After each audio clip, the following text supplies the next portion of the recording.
Hello everyone. तो कैसे हैं आप लोग। Welcome to your favourite online programming Aagaz classes.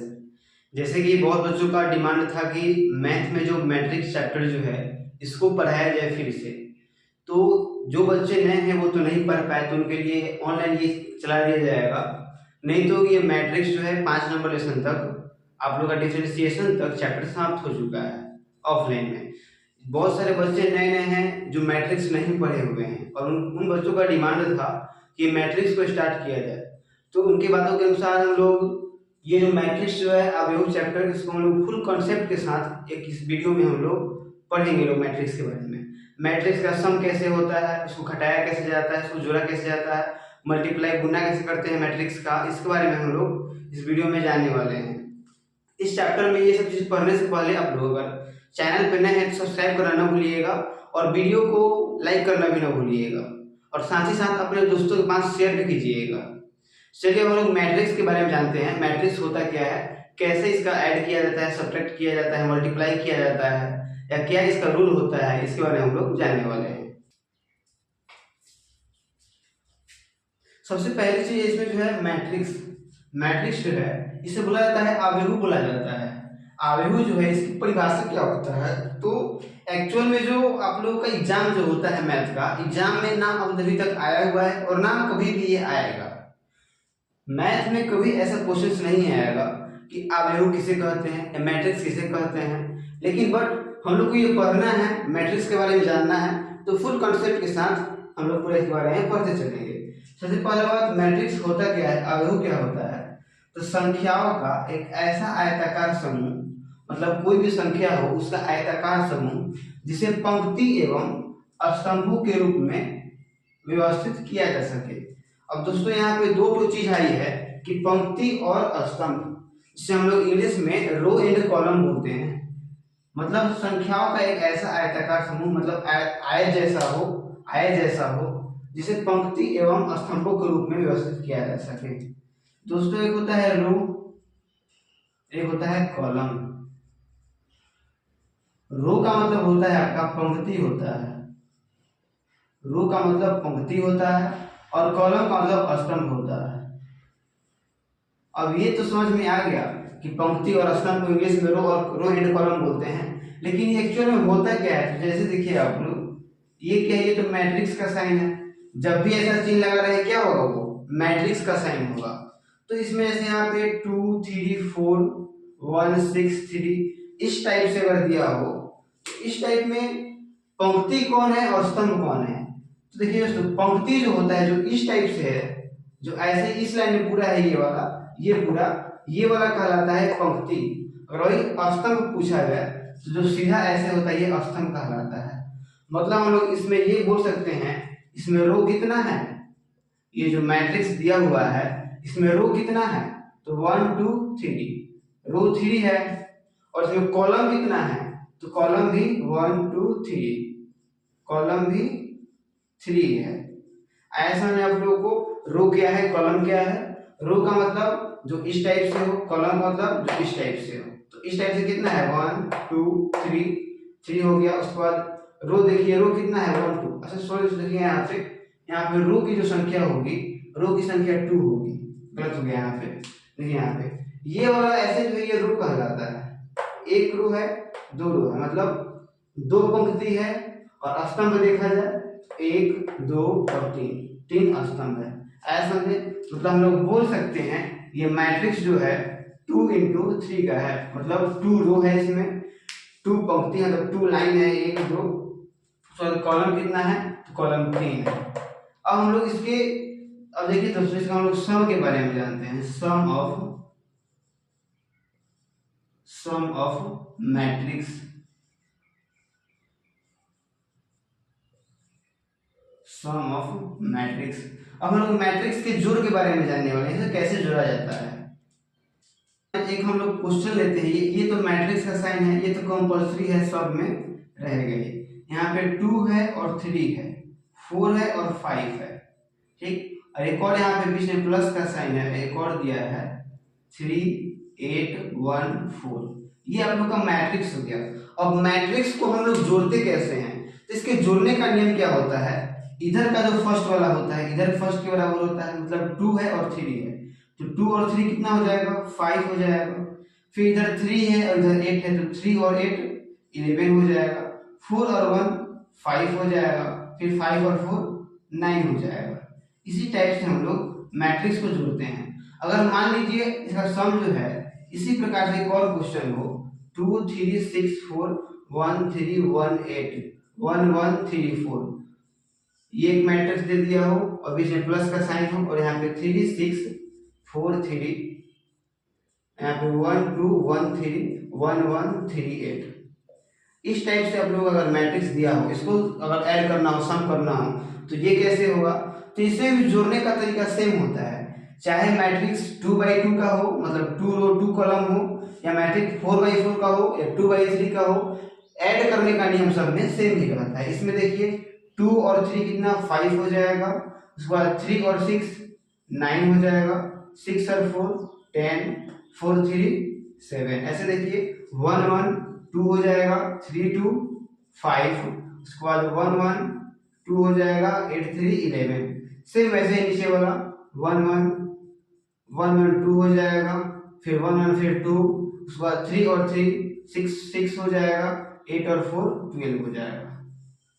मतलब अगर मैट्रिक्स में कितना भी ऑर्डर का हो, कितना भी इसका रो ज्यादा हो, मतलब पंक्ति भी ज्यादा हो कितना भी, या कॉलम ज्यादा हो कितना भी, 2 लाइन का हो या 3 लाइन का हो या 50 लाइन का हो या 100 लाइन का हो, जो इसके जोड़ने का नियम जो होता है यही होता है, इधर का जो फर्स्ट वाला होगा इधर फर्स्ट के बराबर होगा, इधर के सेकेंड वाला जो होगा इधर के सेकेंड के बराबर होगा, और क्या करना है, सबको सामने सामने ऐड करके लिख देना है।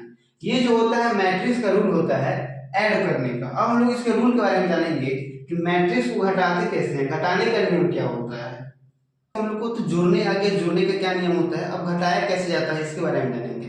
दोस्तों घटाव जो है, घटाव इससे उसी टाइप का होता है, जैसे यहाँ पे 2 8 6 हो और 1 4 3 हो, इस प्रकार से आपका मैट्रिक्स दिया है, मान लीजिए क्वेश्चन है इस तरह से, इधर दिया है 1 4 3 1 2 3, इस टाइप से दिया हो और बीच में माइनस का साइन दिया हो, बोला हो कि इसको घटाना है, तो जिसको सब्ट्रैक्ट हम लोग घटाते हैं तो घटाने में नियम ऐसे ही होता है। देखिए इधर इधर का फर्स्ट इसके बराबर होगा तो 2 में से 1 जाएगा 1, फिर 8 माइनस 4 4 हो जाएगा, 6 माइनस 3 6 में 3 जाएगा तो 3, मतलब इधर का पहला वाला इसमें से घटा देना है, इधर का दूसरा इससे घटाना है, इधर का तीसरा इसके तीसरे से घटाना है, ऊपर वाला से ऊपर वाला साथ घट जाएगा, फिर नीचे वाला से वैसे ही 1 में से 1 जाएगा 0 हो जाएगा, 4 में से 2 जाएगा 2 हो जाएगा, 3 माइनस 3 होगा तो 0 हो जाएगा।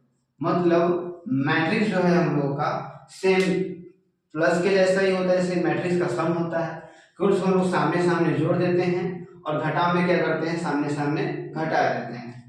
मान लीजिए इसी टाइप से आप लोग के पास क्वेश्चन दिया हो a इक्वल टू 4 8 4 3 8 2 और b बराबर दिया हो 1 3 4 1 3 4, इस टाइप से क्वेश्चन दिया हो और यहाँ आपसे पूछ दे कि a माइनस बी क्या होगा, a माइनस बी का मतलब क्या होगा, बीच में घटाव का साइन है, मतलब a में से b को घटाना है, इससे इसको घटा देना है। तो देखिए 4 में से 1 जाएगा 3, 8 में से 3 माइनस होगा 5, 4 में से 4 0 हो जाएगा, 3 में से 1 जाएगा 2 हो जाएगा, 8 में से 3 5 हो जाएगा, 2 में से 4 जाएगा -2 हो जाएगा। ये आप लोगों का आंसर हो गया। अब हम लोग क्या जान गए, तो मैट्रिक्स के जोड़ के बारे में जान गए, सम के बारे में, इसे घटाव के बारे में जान गए जो सब्ट्रैक्शन है। अब हम लोग इसके गुणा के बारे में जानेंगे, मल्टीप्लाई ऑफ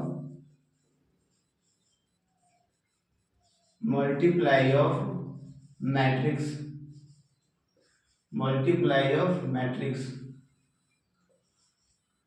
अब गुना में क्या होता है दोस्तों, इसका जोड़ और घटाव ये तो बहुत इजी होता है, जो गुना जो होता है इसका ये थोड़ा कॉम्प्लिकेट होता है, ध्यान से समझिएगा इसमें। जैसे यहाँ पे क्वेश्चन दिया हो, देखिए जैसे यहाँ पे एक नंबर क्वेश्चन है, a इक्वल टू दिया हुआ आपका 4 8 2 और 6 एक, और b इक्वल टू दिया हुआ आपका 3 4 1 3, और आपसे बोला जाए कि a इंटू बी क्या होगा। a इंटू बी मतलब इन दोनों में गुना करने पर क्या होगा। दोस्तों गुना करने का एक ट्रिक होता है, हमेशा याद रखिएगा। जब भी गुना करते हैं तो ऊपर वाला ऐसे चलता है और नीचे की तरफ आता है। जैसे यहाँ पे 4 8 है तो 4 8 2 6 का 2 6 कर दीजिए। ये a का मान है, a का मान बीच में मल्टीप्लाई है तो मल्टीप्लाई, b का मान है 3 4 1 और 3। अब क्या करना है, गुना करना है। तो सेम इसी प्रोसेस को हम करेंगे, ऐसे आना है, ऐसे नीचे की तरफ आ जाना है। सेम ऐसे ही ऐसे करना है, फिर ऐसे नीचे की तरफ आ जाना है। मतलब पहले ये जो ऊपर वाला जो दो ठो है इसको ये दोनों के साथ गुना करना है पहले, तो कर दिया जाए। 4 से 3 में होगा तो 12 होगा और बीच में प्लस का साइन देना है। फिर 8 से 1 में करेंगे तो 8। मतलब ये दोनों जो था ये दोनों से मल्टीप्लाई हो गया, तो अब किसके साथ होगा, ये दोनों के साथ।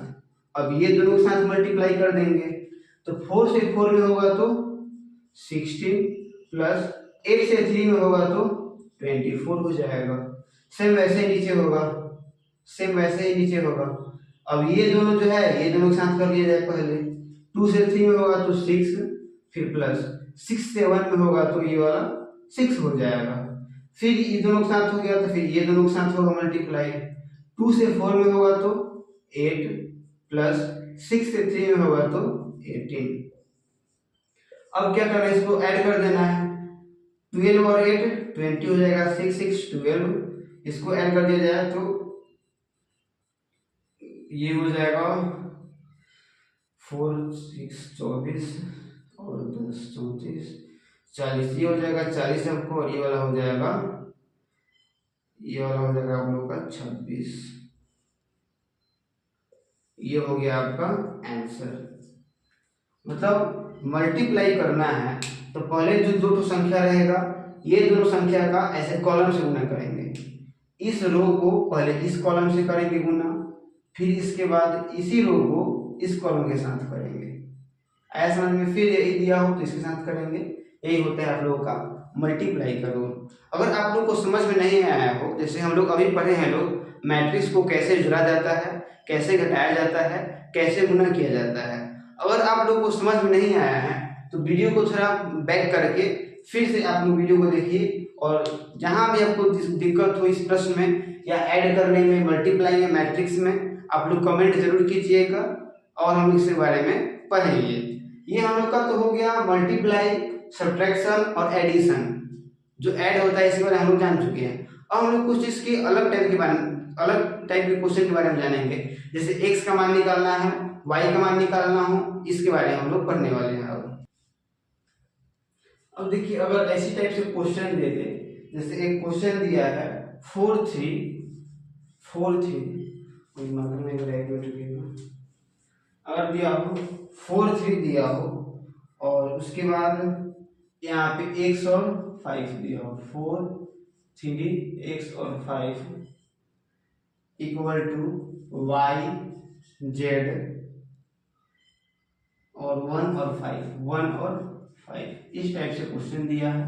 और इसमें हम लोग क्या करना है, x y और z का मान बताना है। x y और z का मान बताएं। अगर इसी टाइप से बोला है x y z का मान बताएं तो करना क्या है, आप लोगों को तो पता है इधर वाला जो होता है इस इधर के बराबर होता है। मतलब हम लोग लिख देंगे y इक्वल टू 4 हो जाएगा, क्योंकि ये दोनों एक दूसरे के बराबर होता है। फिर ये भी एक दूसरे के बराबर होता है, इधर का दूसरा। तो 3 है और z है, तो z बराबर क्या हो जाएगा, 3 हो जाएगा। अब देखिए इधर का इसके बराबर होगा तो x इक्वल टू 1 हो जाएगा। मतलब हम लोग का मान क्या निकालना था, x y z का मान निकालना था। x का 1, y का 4, z का 3। ये हम लोग का आंसर हो गया। इसी टाइप से x y z का मान निकाला जाता है।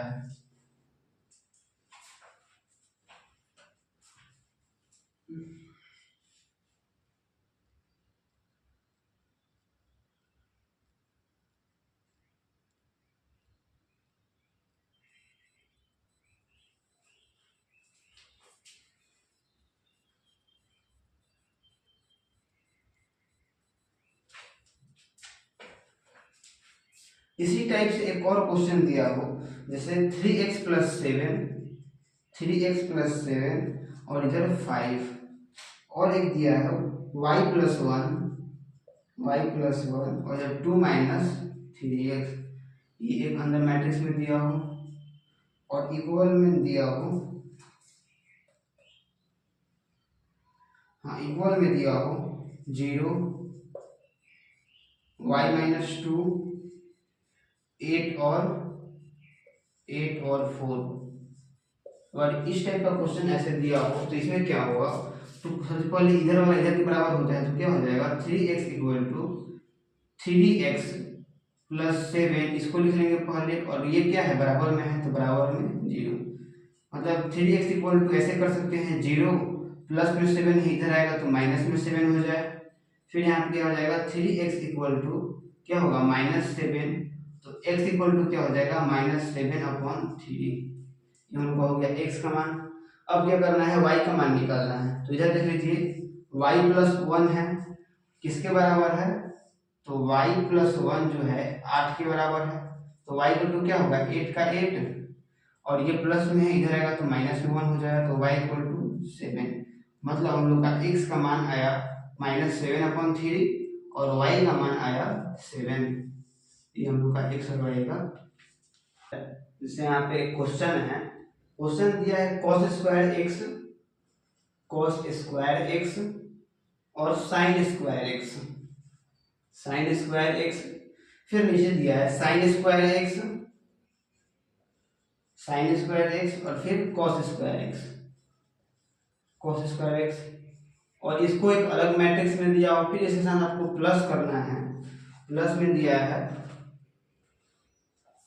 यहाँ पे दिया हो sin² x और यहाँ पे cos² x, फिर यहाँ पे cos² x और यहाँ पे sin² x, इस टाइप से अगर दिया हो तो क्या होगा, तो पहले वाला आप लोग को तो पता है, यहाँ पे क्या करना है प्लस करना है, मतलब जोड़ना है, जोड़ने में नियम क्या होता है, पहले वाले को पहले वाले के साथ तो कर दीजिए, cos² x को प्लस क्या हो जाएगा sin² x, तो यहाँ पे कर दो sin² x, फिर इसको जोड़ दीजिए, इसको और इसको एक साथ, तो क्या हो जाएगा sin² x plus cos² x हो जाएगा, फिर ये वाला इसके साथ जुड़ जाएगा तो क्या हो जाएगा sin² x plus cos² x, फिर इसको इसके साथ जोड़ दिया जाएगा तो क्या होगा, ये हो जाएगा cos² x plus sin² x। अब इसका मान क्या होगा, तो देखिए दोस्तों, एक फॉर्मूला होता है sin² theta plus cos² theta = 1, sin² theta plus cos² theta = 1 होता है, तब यहाँ पे क्या है थीटा के जगह पर x आ गया है केवल, तो क्या होगा cos² x प्लस में तो इधर उधर कर सकते हैं, तो पहले इसमें cos हो या sin हो दोनों का बात एक ही होगा, मतलब यहाँ पे अगर x भी रहे sin² x plus cos² x रहे तो इसका मान क्या होता है, इसका मान हमेशा 1 होता है, 1 होता है। अब प्लस में पहले cos भी आ जाए तो कोई दिक्कत नहीं होगा, प्लस cos भी हो सकता है। अब देखिए इसमें यहाँ पे क्या है cos² x plus sin² x, इसके रूप में है, इसका मान क्या हो जाएगा 1 होगा, इसका भी मान 1 हो जाएगा, मतलब चारों का मान 1 हो जाएगा, इस मैट्रिक्स का आंसर 1 होगा, 1 इज कंप्लीट दिस आंसर्स। तो उसका क्या होगा, उससे ऐसे क्वेश्चन है a² प्लस b², ये वाला a² प्लस c², फिर दिया हो b² प्लस c² और यहाँ पे a² प्लस b², ये एक अलग मैट्रिक्स में है, इसको जोड़ना है किसके साथ, तो दिया है पहले 2ab 2bc, उसके बाद आप लोग का दिया है 2ac, उसके बाद -2ab। अब देखिएगा इसमें क्या होता है, इसको आप लोग को प्लस करना है, सबसे पहले ये वाला इसके बराबर, इसको लिखिए a² प्लस b², इसके बराबर है, इसमें प्लस तो प्लस 2ab हो जाएगा, फिर ऐसे क्या ये वाला इसके बराबर तो ये भी हो जाएगा b² प्लस सी स्क्वायर प्लस 2bc हो जाएगा। फिर ये वाला इसके बराबर होगा, तो ए स्क्वायर प्लस सी स्क्वायर और ये माइनस में 2ac, ये वाला फिर कर लीजिए इसके साथ, तो ए स्क्वायर प्लस बी स्क्वायर और ये वाला माइनस 2ab। तो दोस्तों एक फॉर्मूला होता है ए प्लस बी की the whole square. A plus B का होल स्क्वायर क्या होता है, जैसे ये फॉर्मूला होता है ए प्लस बी का whole square equal to A square plus B square plus 2ab। और अगर हम लोग यहाँ क्या दिया है A square plus B square plus 2ab, तो डायरेक्ट हम लोग इतना लिख सकते हैं, तो क्या हो जाएगा ए प्लस बी का स्क्वायर ए प्लस बी का होल स्क्वायर हो जाएगा। सर यहाँ पे ए और सी है, तो ये क्या हो जाएगा ए माइनस सी की द होल स्क्वायर, ये बी सी है तो बी प्लस सी की द होल स्क्वायर, फिर यहाँ पे ए है और बी है तो क्या हो जाएगा ए माइनस बी का स्क्वायर। मैट्रिक्स के अंदर ये हम लोग का आंसर हो जाएगा।